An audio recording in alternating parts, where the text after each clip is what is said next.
अस्सलाम वालेकुम व्यूअर्स, मैं हूं अक्सा और आज मैं आपको बताऊंगी skin whitening capsule sensitive skin के लिए कैसे यूज़ करते हैं। जैसा कि मैंने इनके यूजेस बताए हुए हैं, लिंक आपको डिस्क्रिप्शन में मिल जाएगा। स्किन पॉलिश के लिए भी मैंने इसका यूज़ बताया हुआ है।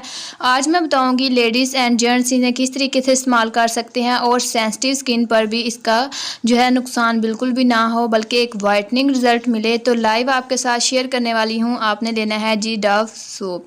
तो इस तरीके से जो है मैंने डव सोप ले लिया है। इसे मैंने क्या करना है कि इसे मैंने अच्छे से जो है कद्दूकश कर लिया है अच्छे से, यानी कि 1 चम्मच जो है ना हमारे पास आ जाए इसका मटेरियल।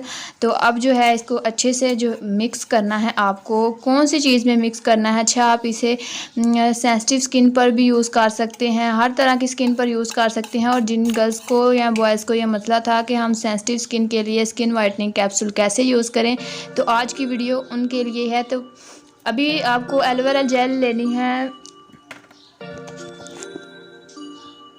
1 टीस्पून जो है मैंने इसमें एलोवेरा जेल यूज़ की है और इन दोनों चीज़ों को मैंने अच्छे से जो है मिक्स करना है।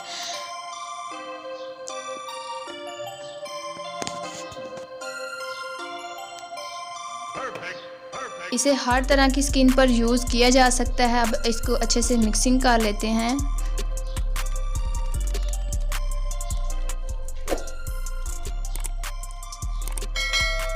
जितनी अच्छी मिक्सिंग होगी उतने ही अच्छे रिजल्ट्स मिलेंगे आपको। आपने इसमें कोई सा भी क्लींजर डाल लेना है। मेरे पास डर्माकोस का था इस वक्त, तो मैंने 1 टीस्पून जो है इसमें डर्माकोस का क्लींजर मिक्स कर दिया है। अगर आपके फेस को क्लींजिंग की ज़रूरत है तो आप इसमें ऐड कर सकते हैं, अदरवाइज़ आप स्किप भी कर सकते हैं। अब मैंने वाइटनिंग का एक कैप्सूल लिया है, इसे अच्छे से जो है इसके अंदर डाल देंगे और अच्छे से मिक्सिंग कर लेंगे।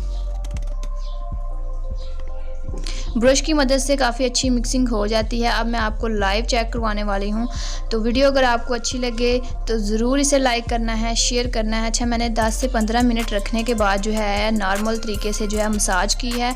5 मिनट के लिए मैंने मसाज की है और मसाज करने के बाद फाइनली आपके सामने होगा रिज़ल्ट कैसे मिलते हैं। आपके फेस के ऊपर सन टाइन हो गया है या फिर जैसा कि गर्मियाँ चल रही हैं तो आपके फेस के ऊपर काफ़ी ज़्यादा ख़ारिश होती है डस्ट की वजह से या कोई एलर्जी वगैरह हो रही है, तो आप ये वाली ट्रिक ज़रूर इस्तेमाल कीजिएगा और फिर मुझे कमेंट्स में बताइएगा कि कैसे रिजल्ट्स आपको मिलते हैं। सो प्रूव आपके सामने हैं। तो वीडियो को लाइक तो आपने कर ही दिया होगा।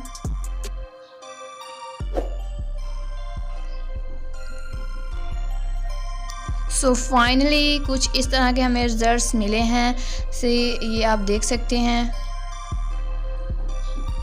दोनों हाथों में आप फ़र्क देख सकते हैं, फ़र्क आपके सामने है। सो वीडियो को लाजमी जो है शेयर किया करें और अगर आप फर्स्ट टाइम मेरी वीडियो देख रहे हैं तो काइंडली सब्सक्राइब माय चैनल। मिलते हैं नेक्स्ट वीडियो में। अल्लाह हाफिज़।